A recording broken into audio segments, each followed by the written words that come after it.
Bem-vindos à Última a Decidir, um podcast onde falamos com líderes que têm a última decisão.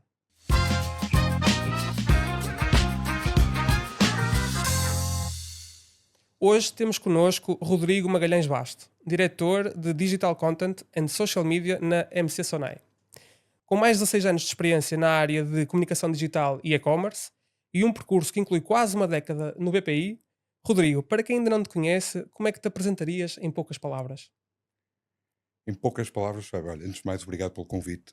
Ahm, Portanto, uma pessoa de desafios. E eu acho que a minha própria carreira e o meu histórico é feito de desafios que me foram sendo lançados. Muito resumidamente, eu tinha a ambição de ser pediatra. Acabei por entrar num curso de medicina nuclear, que não gostei e mudei a meio. Acabei por me licenciar em gestão de recursos humanos e de um dia para o outro vou parar à banca, que era uma área em que eu nunca tinha imaginado trabalhar e onde tive 10 anos. Nessa altura, apaixonei-me pela banca e pela área financeira e decidi tirar uma pós-graduação em análise financeira. E quando me convenci que ia fazer o meu percurso na área financeira, mudei. Decidi mudar. E por isso, ao fim de 10 anos, passei para o retalho alimentar. Mais uma vez, um desafio que me apareceu e uma área super desconfortável para mim, porque eu não tinha grandes conhecimentos sobre a área, e fui para o e-commerce e para, neste caso, para o continente online, em que comecei a gerir um conjunto de categorias alimentares. Depois passei a gerir toda a área alimentar, ou aquilo que nós chamamos os Fast Moving Consumer Goods, e ao fim de 3 anos passei para diretor comercial de não alimentar, por isso mudei outra vez da área, porque o alimentar e o não alimentar são negócios com características completamente distintas. E ao fim de 7 anos, marketing digital. Mais uma vez uma área nova, uma área que eu já conhecia, até fruto do trabalho que desenvolvi no e-commerce, mas com a qual não estava ou não estou, porque é uma mudança recente, ehm, não domino profundamente, mas acho que todo o meu histórico e todo o trabalho que desenvolvi vai dar condições para fazer aqui um excelente trabalho.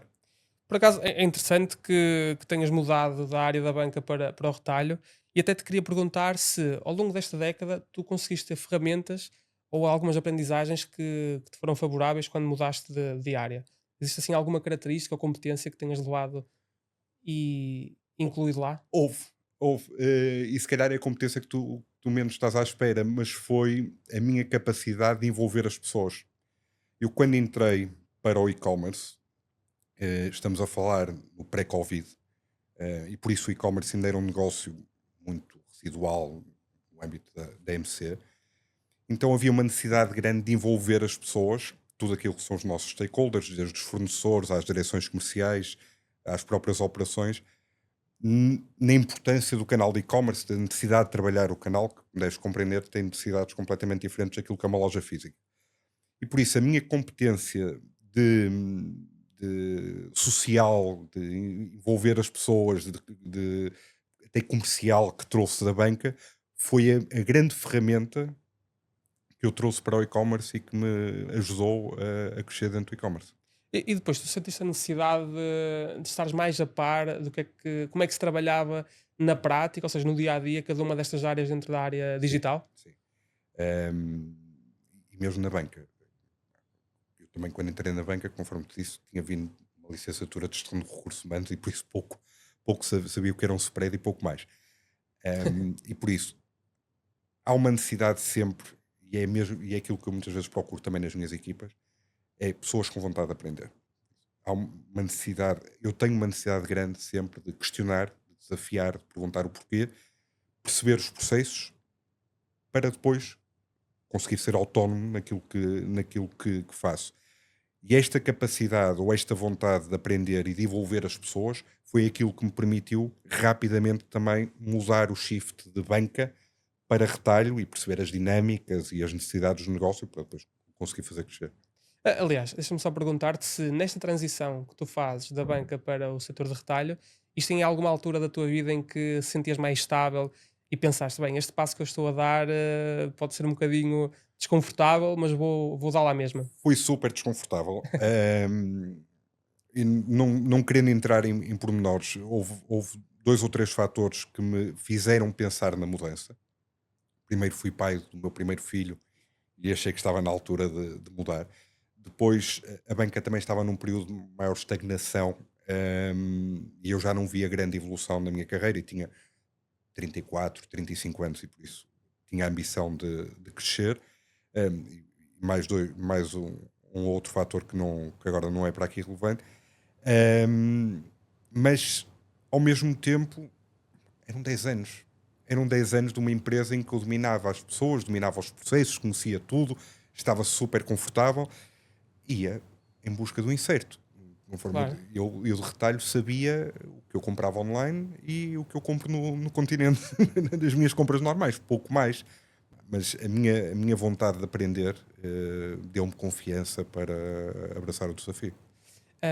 E como é que é? Ou seja, no primeiro dia, quando chegas a uma nova empresa, a uma nova equipa, ainda por cima com competências de liderança e de gestão, como é que é o sentimento das pessoas novas te receberem e qual é o teu sentimento de volta de ter que agora adaptar-se a novas pessoas e de seres tu a gerires o dia a dia delas? É uma mescla de sentimentos. Por parte das pessoas, há sempre aquela desconfiança de quem é esta pessoa nova que vem, não é? E quem é esta pessoa nova que vem até esfiar duas ou três pessoas. Vem agora uma pessoa aqui da banca que não percebe nada disto, eu já estou cá há tanto tempo, por isso há sempre essa desconfiança. Da minha parte, foi o receio de não conseguir aprender tudo aquilo que já tinha aprendido no banco. Mas sabes que depois é uma coisa que naturalmente se vai resolvendo e se vai diluindo. E quando Claro. começas a falar com as pessoas, quando começas a envolver as pessoas, quando te começas a dar às pessoas e as pessoas te começam a conhecer, ao fim de 2, 3 semanas está tudo resolvido. E que conselhos é que tu darias agora, passada essa experiência, ou seja, passado alguns anos dessa integração, para isto ser o mais suave possível? Pá, se calhar dois. Humildade. Acho que tens de ter humildade e perceber que não és o rei, acabaste de chegar e então, há ali pessoas com mais experiência do que tu, por isso tens que ter a humildade de aprender com essas pessoas. Isso é o primeiro conselho. O segundo conselho é perguntar. Perguntar, perguntar, perguntar. Pedir desculpa às pessoas por fazeres tantas perguntas, mas não ter medo de perguntar, não guardar as perguntas para mais tarde, depois Claro. pode ser tarde demais. Por isso, perguntares até estás perfeitamente confortável com aquilo que são os processos. Não, excelente, são bons conselhos. Aliás, eu queria te perguntar qual foi a gestão mais complexa que já tiveste de tomar até hoje. Isto no contexto profissional. A altura mais complexa, sem dúvida, e não foi para mim, foi para uma equipa inteira, não é? Foi o Covid, porque tudo de um dia para o outro, e no contexto de uma empresa de e-commerce, tudo de um dia para o outro, tens um aumento exponencial das encomendas, tens um aumento exponencial da cesta média de cada encomenda, não é? Porque as pessoas, imagina que compravam normalmente 50 € e de um momento para o outro passam a comprar 100, porque há o assambarcamento do papel higiênico e das conservas. Tens uma operação que está preparada para um conjunto de encomendas e de um momento para o outro tem que aumentar a sua capacidade, não tens pessoas para trabalhar, tens limitações de fluxo de pessoas e de mercadoria, tens limitações por parte dos fornecedores, pá, e dos clientes aos berros, coitado, alguns em desespero a precisarem dos produtos. Claro. E isso foi altamente desafiante. Como agravante, nós estávamos nesse preciso momento a trabalhar no lançamento de um novo site. E não deixamos cair. Tudo se fez. Foi, foi espetacular. Eu lembro que estava em casa, a minha mulher cumprimentava-me de manhã e despedia-se de mim à noite, porque eu fechava-me num quarto, só saía para tomar um café. Passava o dia no computador. Nunca usamos tanto o Teams como. Na altura nem era o Teams, era o Skype. Skype. Ahm, Mas tudo se fez. Tudo se fez. E houve uma vontade enorme das pessoas e uma disponibilidade enorme das pessoas, mesmo de outras equipas da Sonai, que se calhar estavam mais paradas e não tinham tanto para fazer, em nos ajudar. E isso foi muito recompensador no final do dia, mas sem dúvida foi o período mais desafiante que eu tive. Desafiante. Boa. Olha, tu agora assumiste uma nova posição Sim. na parte dos conteúdos digitais e também das redes sociais. E uma questão que eu te queria colocar era, sobretudo na Sonai, como é que tu consegues equilibrar a urgência na inovação com a consistência que esta marca, tão notória em Portugal, tem que ter?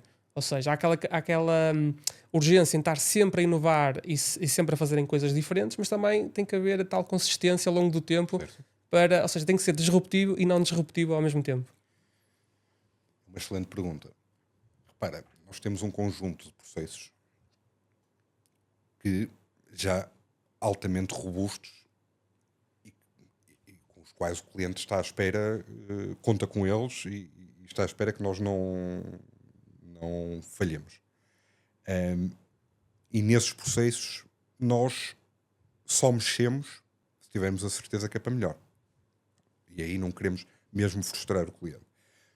Fazendo o paralelismo com os produtos, eu tenho que ter o leite, o atum, o arroz e a água. Isso não posso falhar, não posso lembrar-me agora, vou inovar e vou tirar. Paralelamente, há o desafio constante de inovar e testar um conjunto de coisas. O que é preciso? É ser bastante ágil a testar. Muitas vezes, se tu fazes muitas reflexões e muitos PowerPoints, o time to market do produto depois já perde o seu lado inovador. Tens de ser muito rápido a desenvolver a iniciativa, mas também rápido a perceber o impacto, avaliar os KPIs e, se for preciso, fazer o rollback da mesma. Se conseguires conciliar estas duas coisas, tudo se Tudo faz. se faz. Olha, já agora, já que estamos cá, aquele teste da Mariana foi inovação ou foi realmente um erro? E isto porquê? Ficava-me Porque sai um artigo na Marketeer a dizer que vocês nesse dia ou nesse fim de semana subiram 14 posições na loja da App Store de descargas da aplicação. Não posso comentar. Não podes comentar. Não, mas foi na altura foi assumido que houve ali um lapso, mas rapidamente a marca também se conseguiu ajustar e acho que hoje em dia nós temos visto vários exemplos de coisas que correm mal, mas as marcas rapidamente se ajustam e a própria concorrência à volta apoia essa brincadeira ou esse desvio naquilo que é o dia normal da empresa, não é? Certo, certo. Olha, tu podes partilhar connosco algum momento em que antecipaste um desafio estratégico com sucesso? Não este caso, por exemplo, da Mariana, mas algo que tu tenhas visto antes do tempo, antes de alguém ter visto e tu conseguires realizar essa iniciativa. Posso dizer um conjunto de coisas, sabes, que às vezes são coisas que parecem micro, mas depois no todo contribuem muito para o crescimento da empresa. E quando eu há pouco te disse que havia a necessidade de evangelizar os fornecedores e as direções comerciais e a operação para aquilo que era o e-commerce. Esse trabalho de sapa que nós fizemos, o que eu fiz com a equipa, e que andamos na rua e variedíssimas reuniões com fornecedores, às vezes reuniões até um pouco frustrantes, porque percebias que não ias retirar pouco sumo dali. Mas quando chegou o Covid, e voltamos ao Covid, foi espetacular, porque todo aquele trabalho de formiguinha que tinha sido feito teve um impacto brutal, porque já toda a gente sabia como é que podia ajudar e como é que podia contribuir e o que é que podia funcionar melhor, o que é que podia funcionar pior. Por isso, esta antecipação que nós fizemos, ou este trabalho que nós fizemos, teve um impacto brutal depois no Covid. Claro, aliás, acho que o Covid na prática veio acelerar tudo o que é e-commerce, Sim, incluindo para sim. vocês, Sim, certo? tiveste conforme eu te disse há pouco também, tiveste um aumento exponencial, depois a seguir tiveste uma redução, eh, mesmo assim para valores muito, muito superiores ao pré-Covid, e neste momento estás com um crescimento bastante interessante. As pessoas, acho que quando acabou o Covid, tiveram aquela ansiedade de voltar às lojas, mas agora estamos a chegar a um ponto de equilíbrio, um bocado como o teletrabalho, não é? Também Claro. tudo para casa, é bom é trabalhar em casa, afinal já não é, afinal é o híbrido, agora já há muitas empresas a querer voltar para o escritório e as vendas no e-commerce também têm acompanhado um bocado essa tendência. E tu, de forma pessoal, o que é que pensas sobre os modelos híbridos ou presenciais? Olha, eu sou uma pessoa extremamente social, e por isso eu sou 100% a favor do trabalho presencial, 100%. 100%. E vou todos os dias trabalhar para o escritório. Eu só tenho a equipa no escritório 3 dias por semana, mas nos outros dias eu estou junto de outras equipas. Outras equipas também são importantes para mim Claro. e que também acabam por trabalhar comigo, e por isso faço este trabalho de proximidade. E acredito, e ainda ninguém me conseguiu convencer do contrário, que, como eu costumo dizer, no café ou no corredor, tu às vezes resolves 5 e-mails. A poupança de tempo que tens naquela conversa de corredor é enorme. Além disso, as relações interpessoais hoje em dia continuam a ser muito importantes para o teu futuro e para o teu trabalho. E isso só os consegues no escritório. Agora, percebo perfeitamente quem gosta de trabalhar em casa, percebo que há pessoas que conseguem focar-se melhor quando estão a trabalhar em casa, não é o meu caso, e por isso acho que o regime híbrido, eu acho que acima de tudo, tu tens que dar liberdade e confiança às pessoas. Se a pessoa se sente bem a trabalhar no escritório, pode trabalhar no escritório. Se sente bem a trabalhar em casa, pode trabalhar em casa. E é muito isso que eu passo às equipas. E no final do dia, querem ver resultados. Se os resultados Claro. aparecerem, podem trabalhar na praia, por mim está tudo bem. Não, isso aí é uma boa visão. Aliás, como é que tu mantens todas estas pessoas que são polivalentes na prática, Sim. que trabalham tanto em casa como no escritório, alinhadas? Olha, primeiro nós temos status regulares com as pessoas. Não há um modelo fixo na Sonai, e eu defendo e gosto de ter status individual com as pessoas, semanal ou quinzenal, em que nós fazemos sempre o alinhamento daquilo que são as prioridades e o que é que está mais complicado, o que é que não está, e eu tento ajudar a desbloquear aí os temas mais pertinentes, e depois as pessoas terem bem identificado o que é que são os seus objetivos. E por isso, a partir do momento em que as pessoas sabem quais são os seus objetivos e sabem os timings de entrega dos mesmos, tu facilmente consegues fazer o acompanhamento e perceber se está a desviar, porque é que está a desviar, o que é que tu podes fazer para ajudar a acelerar. Claro, claro que sim. Aliás, como é que tu, enquanto líder, ou seja, como é que te relacionas com as falhas? A falha faz parte do processo. E ao bocado dizia-te que no tema da inovação nós temos que ser rápidos, e não podemos perder o timing. Mas queremos ser rápidos, temos de estar dispostos a falhar. Agora é importante reconhecer imediatamente a falha e tentar corrigi-la. Mais do que andar à procura de culpados, é tentar rapidamente corrigi-la e tentar fazer melhor para a próxima. Por isso, eu hoje em dia reajo muito bem à falha. Muito bem. Tu és pragmático com os resultados? Ou seja, tens sempre aqueles KPIs à Sou, frente e toda a gente tem que os sou, conhecer sou, de cor e salteado? sim, sim, sim. Sou muito focado em. Isso até foi uma mudança engraçada do e-commerce para o marketing, porque os KPIs são diferentes. Tu no marketing tens recordação da marca, tens o engagement, tens um conjunto de KPIs, e no e-commerce são vendas. Certo. E por isso custou-me um pouco no início mudar o shift. Agora, ou fazer o shift, agora, nesta fase, o que eu estou a tentar fazer é o cruzamento. Ok, o engagement é muito bonito, o alcance é muito interessante, mas como é que isso se concretiza em vendas? No final do dia é aquilo que interessa para o negócio. E uma das coisas que faço questão com a equipa é de partilha diária de como é que a empresa está em termos de resultados, porque acho mesmo importante todos sabermos se estamos a remar para o sítio certo. Não, isso é excelente. Ou seja, tu trazes essa tua valência da área da banca para o e-commerce e agora para a parte de conteúdos Fazia digitais. muita confusão, desculpa, na banca, e eu a dada altura, não te disse, mas fiz o acompanhamento de empresas, por isso era gestor de um conjunto de empresas, e perceber que havia empresários no nosso tecido empresarial que tu fazias 2 ou 3 perguntas sobre as contas da empresa e não te sabiam responder.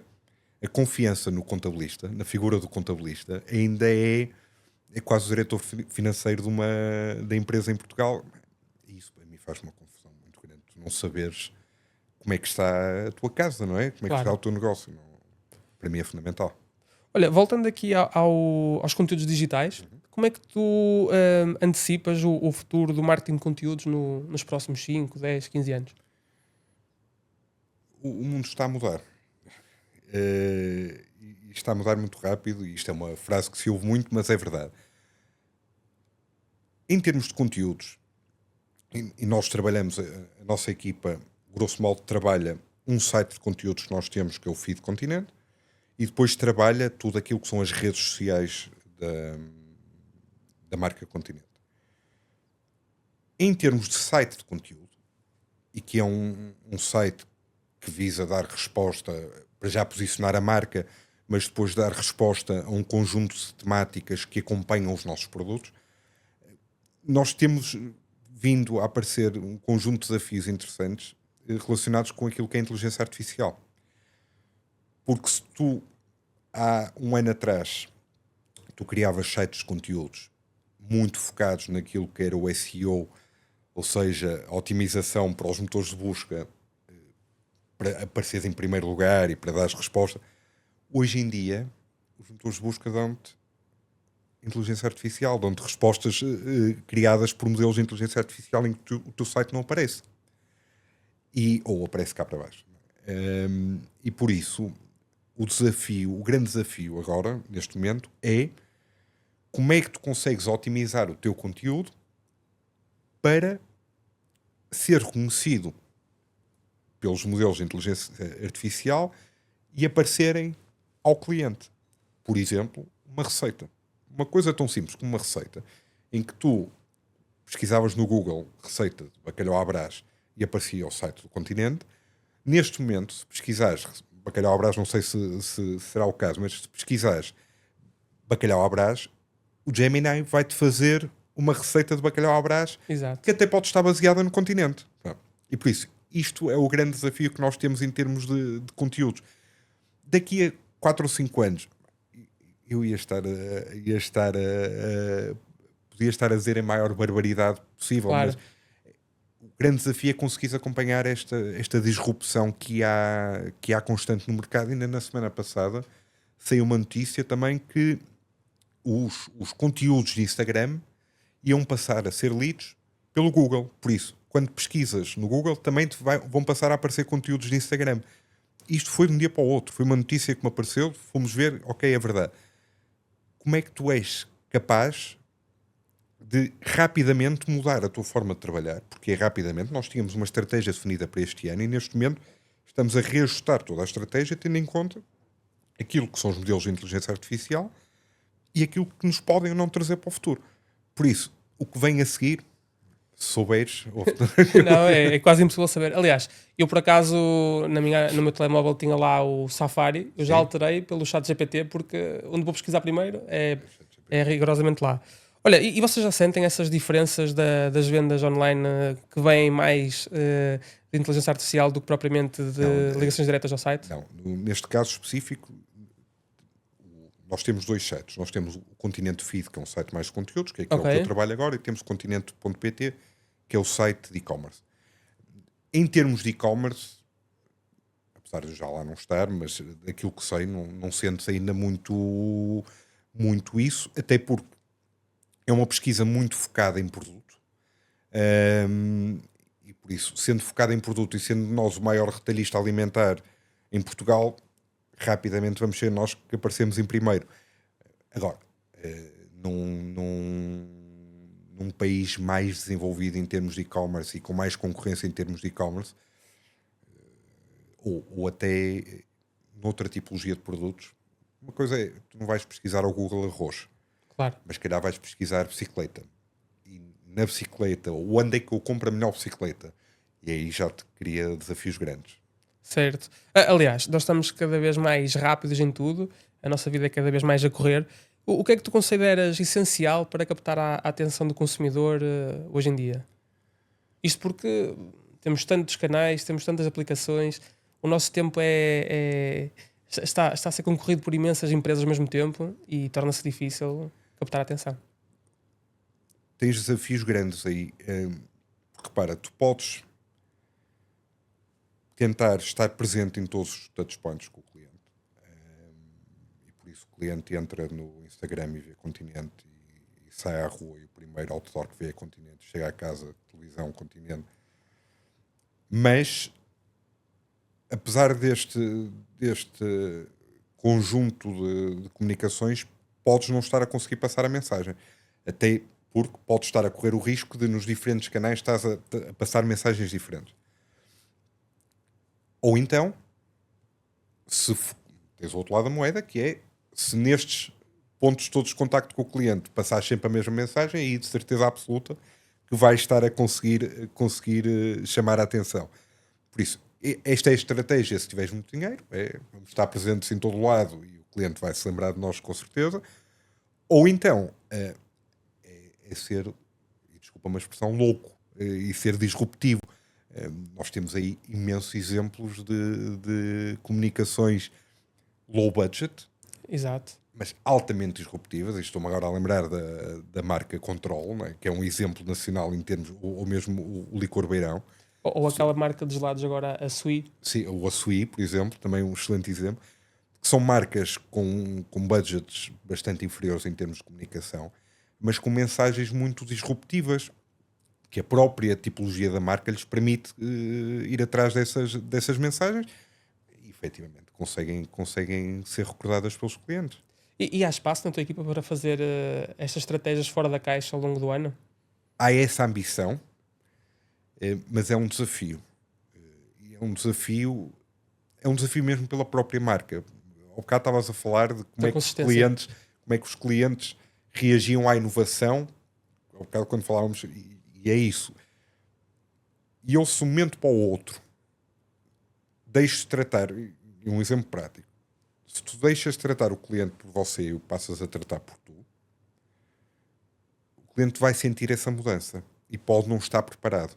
Por isso, numa marca tão grande como o Continente, é preciso ter algum cuidado com essa disrupção. É uma vontade que temos e algumas coisas fazemos nesse sentido, mas não é tão fácil como uma marca mais pequena e que já tem esse tipo de linguagem. Se olharmos para a banca, tu não podes. Hoje em dia falamos vemos as pessoas já sem gravata nos bancos, mas tu não estás preparado para ir a um banco e veres a pessoa do banco de t-shirt e de calções a atender-te.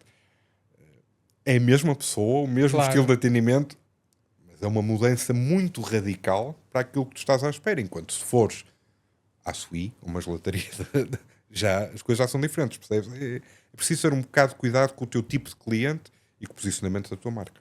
Certo? Até porque o vosso público-alvo é bastante alargado e vocês têm que ter estratégias diferentes. Certo. Por falar em estratégias, qual é aquela mais disruptiva que tu te lembras assim dos últimos anos? Aquela que te deu mais gozo fazer, tanto na área da e-commerce como agora neste novo desafio? Olha, neste novo desafio ainda é recente. Tinha que estar a abrir um conjunto de coisas que Claro, estamos a pensar em fazer e não posso. No e-commerce, há um conjunto de coisas que nós fomos fazendo ao longo dos tempos que altamente disruptivas e que às vezes o cliente não tem noção sobre isso. Mesmo o tema do que ao bocado estávamos a falar no Covid, o Covid obrigou muito a isso.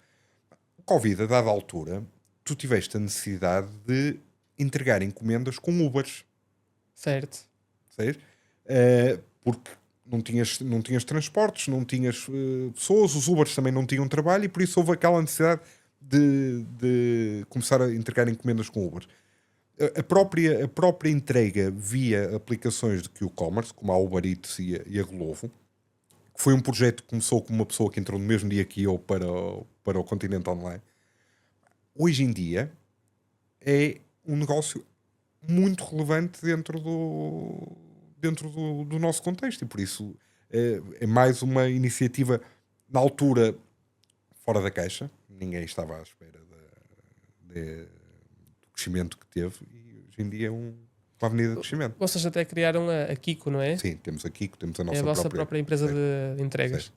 Olha, tu recentemente estiveste no Festival da Comida, certo? A fazer a cobertura também desse evento. Como é que é gerir um evento que ao longo de 2 dias tem mais de 500.000 de pessoas presentes? Olha, eu estive a acompanhar a equipa, porque a equipa já trazia um trabalho feito. Eu tenho outra pessoa que. Nós temos a equipa dividida numa parte alimentar e numa parte não alimentar, e por isso a parte do alimentar, que é gerida por uma colega minha, já estava a liderar este processo do Festival da Comida, e eu estive a acompanhar e a perceber as dinâmicas do festival. E é uma loucura. É uma loucura a quantidade de pessoas que estão envolvidas, a quantidade de empresas diferentes. Deves imaginar, desde empresas de catering, empresas de montagem de palcos, empresas de contentores, empresas de segurança, de tudo. Mas depois aquilo no final é como uma orquestra. Claro. É tudo toca ao mesmo ritmo, e chegares ao final do dia. Eu só consegui ir no sábado, no domingo este ano não pude ir, mas no final do dia de sábado, quando tu olhas para aquele mar de gente a assistir ao último concerto e olhas para a cara da equipa, e a cara de felicidade e de trabalho estourados todos, mas trabalho bem feito, sem grandes problemas, porque acontecem os problemas e, mais uma vez, tens é que saber resolver rapidamente e tentar que um problema pequeno não se transforme num problema grande. Mas esta sensação de trabalho bem feito no final do dia é espetacular. Mas tens é que ter noção. Acho que isto é um projeto, não é um projeto de 2 semanas, é um projeto de meses. Mais uma vez, acho que num evento como este, e volto a dizer, falando de fora e da percepção que eu tive, é muito importante que cada um saiba bem as suas responsabilidades, saiba bem aquilo que tem que entregar, saiba bem os timings, voltamos aos timings, e no final tudo Tudo se resolve. tudo se resolve. Aliás, vocês nesses 2 dias, na prática, geram se calhar tanto conteúdo como se calhar em alguns meses, não? Alguns meses não digo, mas, Algumas semanas. sim, algumas semanas. A quantidade de conteúdo que nós lançamos nas redes, para a equipa faz o acompanhamento dos concertos ao vivo. Claro. Por isso, logo aí tu tens horas de conteúdo ali bastante relevante. Certo. E conteúdo que é filmado, editado, Tudo na hora. validado, tudo na hora.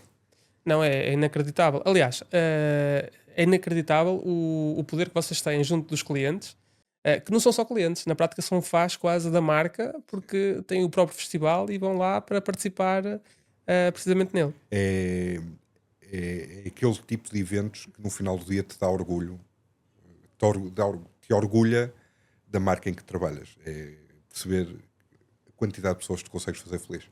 Não, claro que sim. Acho que deve ser um dos maiores eventos, seguramente, em Portugal. Olha, Rodrigo, por outro lado, deixa-me fazer aqui uma pergunta mais de âmbito pessoal. Eu sei que tu também és Toastmaster, ok? Como é que a tua experiência enquanto Toastmaster influencia a tua forma de liderar e comunicar a nível pessoal e também com a tua própria equipa? Os Toastmasters apareceram um convite de uns amigos meus. Eu já tinha ido a uma ação de Toastmasters antes do Covid. Gostei, mas na altura não se proporcionou. Mas realmente é mais um desafio que eu coloquei a mim próprio, na senda da aprendizagem e do crescimento pessoal. Eu senti a dada altura que havia uma necessidade de melhorar a minha capacidade de falar em público, hum, a minha consistência, a minha coerência no meu discurso. E isso foi o meu objetivo principal na minha ida para os Toastmasters. Mas depois, em termos de liderança, aprendi uma coisa muito engraçada que não estava à espera, ou não estava à espera que os Toastmasters me trouxessem aquilo, que é a capacidade de dar feedback, ou a capacidade de Certo. construir o feedback que dás. Porque realmente os Toastmasters aí dão-te um conjunto de ferramentas que te permitem transmitir uma mensagem assim, muito mais clara às pessoas.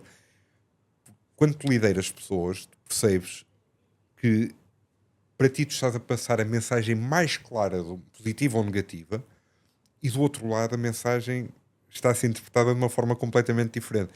E acho que nisso os Toastmasters têm sido importantes na forma como eu passo a mensagem. Não, claro que sim. Aliás, até porque uma pessoa tem um emprego ou um trabalho full-time e depois do trabalho temos que nos dirigir a este clube. E isso aí nota-se claramente que existe um compromisso com uma certa ambição de querer melhorar em algumas áreas da vida pessoal e profissional. Mas que tipo de outras áreas é que tu também apostas para te manter sempre atualizado nas tuas competências profissionais e também pessoais? Adoro ler. Isso é uma coisa em que aposto bastante. Às vezes não tanto quanto nas férias muito, mas durante o tempo de trabalho é mais complicado porque tenho 2 filhos e a gestão, mas leio bastante. Pergunto muito, pergunto muito. Eh, Várias pessoas, e lá está, e voltamos também ao tema do regime de trabalho. O estar no escritório permite-me interagir com um conjunto de pessoas e perguntar e perceber que às vezes por Teams não é tão fácil assim. E por isso é uma das formas em que eu tento aprender é perguntar. E depois pontualmente, sempre que posso, formação. Formação. Tento investir bastante em formação, seja um curso online, e hoje em dia temos uma panóplia de cursos, só Claro. não aprende quem não quer. Seja formação mais reconhecida, vá uma pós-graduação, sempre que posso, tento ir por aí. E depois depois há outras áreas que também sou muito autodidata. Depende um bocado daquilo que estou à procura, percebes? Mas sim, são estes os caminhos normalmente que sigo. Tu tens algum mentor ou alguém a quem recorres em decisões difíceis? Em decisões, eu tenho vários mentores.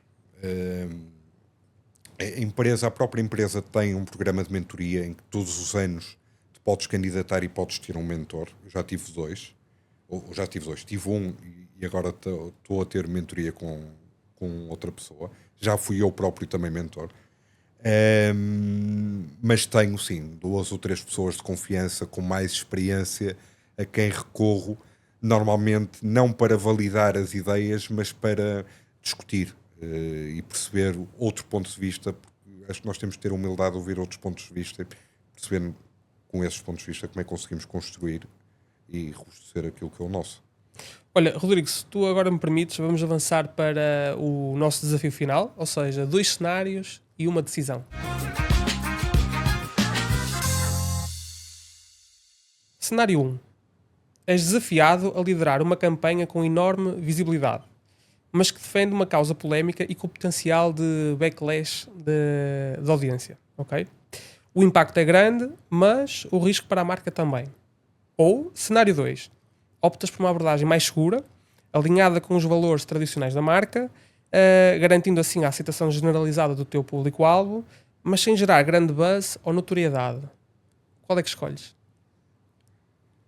Sem qualquer argumentação, eu ia escolher a dois. Hoje eu ia escolher a dois, tinha que perceber o âmbito da primeira para Claro. garantir se valia a pena ou não defendê-la. Como é que tu pesas o impacto versus o risco reputacional? É muito sensibilidade, não é? É muito sensibilidade lá está aí conversar com um conjunto de pessoas que estão à tua volta e que também têm essa sensibilidade e no final do dia chegar a um consenso. Não há. Quando foi o tema do apagão, é um bom exemplo. Quando foi o apagão, a nossa, o nosso primeiro ímpeto foi vamos fazer alguma coisa. Mas de repente começas a ver aquilo a crescer. Se calhar não faz sentido fazer nada porque vamos estar a passar uma mensagem errada. Isso é muito sensibilidade e muito coisa do momento. Às vezes pode correr bem, outras vezes pode correr mal. Não, claro que sim. Olha, Rodrigo, muito obrigado por esta conversa. Foi realmente um privilégio conhecer a tua visão e a tua forma de liderar. E aos nossos ouvintes, até ao próximo episódio do Última a Decidir, onde vamos certamente falar com mais pessoas que têm a última decisão.